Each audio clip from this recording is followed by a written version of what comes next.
Bionicle combiners rock. Take a few sets and turn them into something better. What's not to love? Now, let's examine a few interesting ones from the very best year of Bionicle, the Mari era. There's some nice ones, there's some strange ones. There's lots to look at. Let's dive in. 2007 only gave us 3 official combiner models. That was it. Other years gave us a lot more. The first one we've got, it uses pieces from these 3 Baraki sets. We got Elec, Mantax, and Carapar. Together they make the Pit War Tortoise.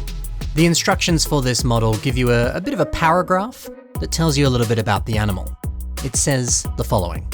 These massive creatures now live in the waters around Mari Nui, and they're believed to have a lifespan that exceeds 100,000 years.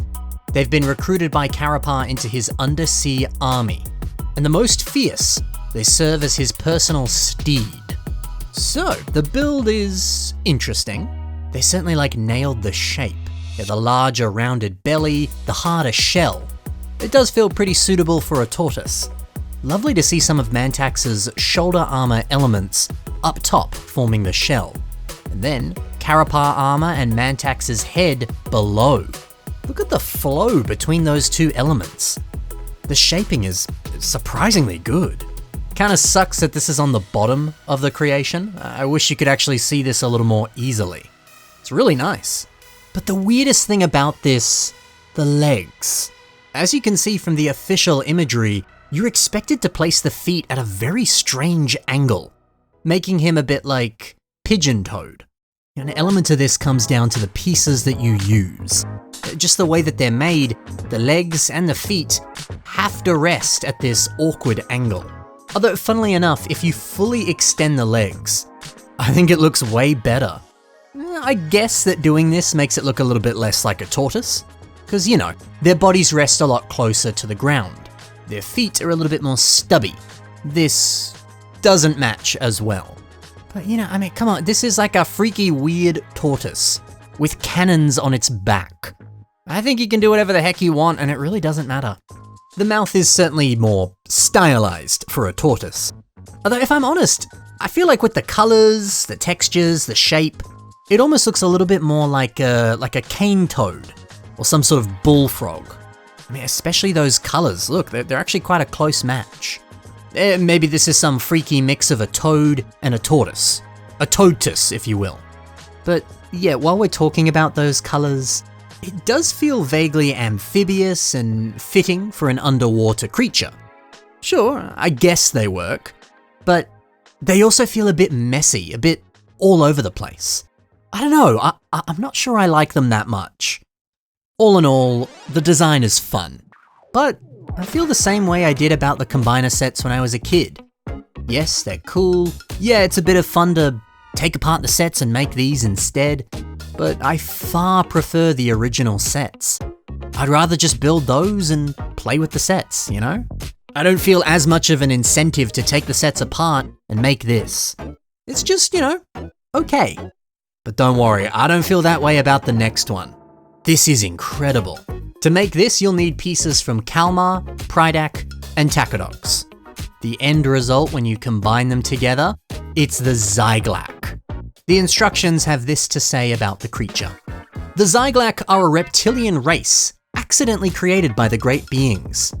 They were made out of the remains of the process that brought the first Matoran villagers to life.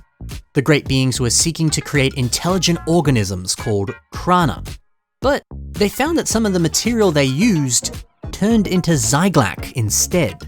Shunned by their creators and hated and feared throughout the universe, the bitter, savage Zyglac retreated to dark places. There, they wait, brooding over their fate and hating the Matoran and all who honor Matanui. Those who encounter them rarely survive to tell the tale. Oh my god, that's wildly dark. You may be some sort of failed experiment that your creators don't even love anymore, but Zyglac, I like you. So the colors on this feel so much more natural, not as messy as the tortoise before. I like that a lot of the white elements from Prydac, they're barely used. They're only seen on a few key areas, that's it. and then the blending of blue and red, it feels so much more natural and pretty. I love it. I also love the look of some of the armor detailing.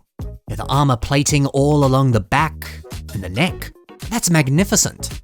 But oi, the face is awesome. It's nice to see Prydak's foot being repurposed in this very pretty way. And on that, I love that none of the original masks are seen on this creation. None of them. I think that really helps you remove the original characters from this design. It breathes more identity into this creature. Yeah, this doesn't look like something that's made up of the pieces of other sets. No, it looks like its own thing, and I think that's great. The more you can make a combiner look nothing like the original sets, the better. The legs, they're stunning. The sharp spikes on the knees, the brilliant spiky claws on each foot, and the insane amount of posability. Wow. What an original, clever, and really well-designed combiner model. Honestly, this is easily one of my favorites. Not just from 2007, from any combiner.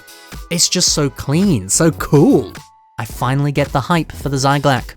I get it. Now, I'd love to see a revamp of this. Really expanding on the design, cleaning it up a little bit, rounding it off, you know? Well, don't you worry, I have exactly that.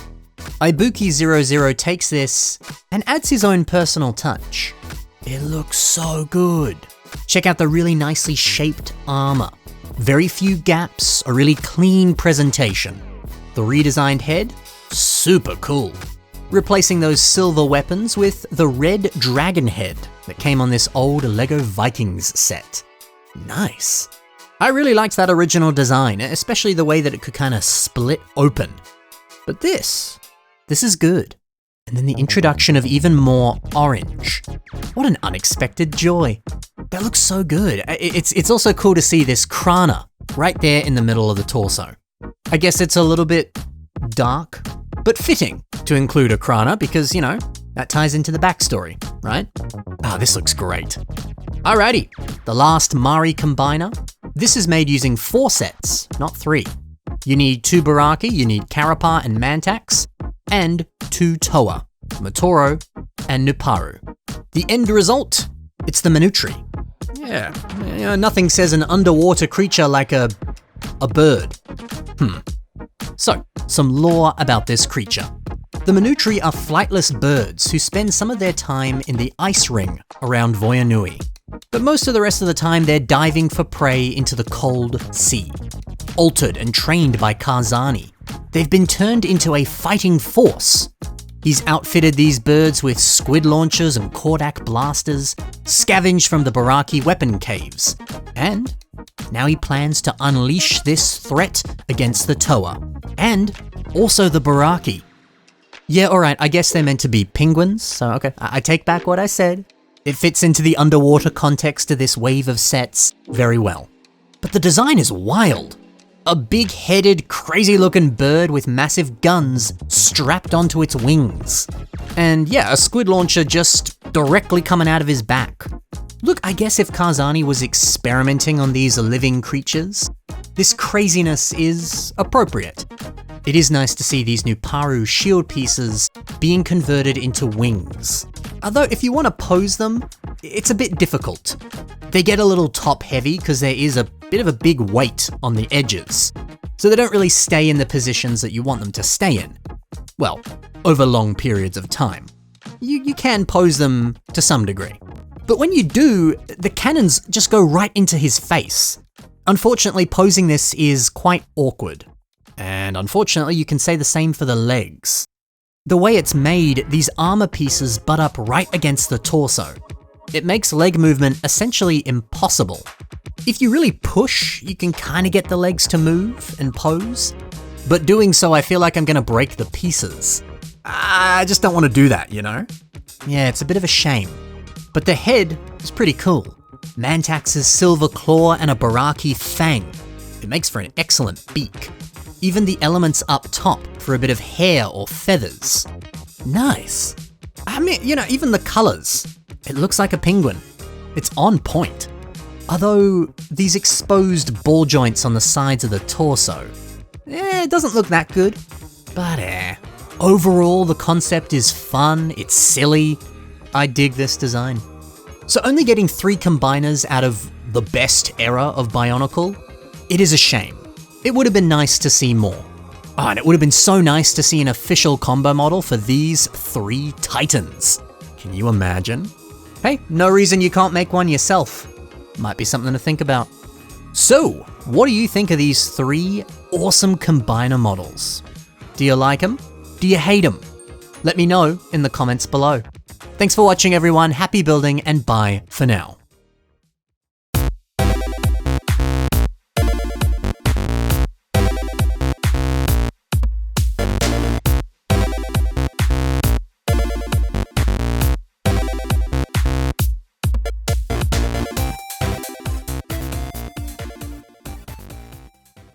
Mic check 1 2, mic check 1 2.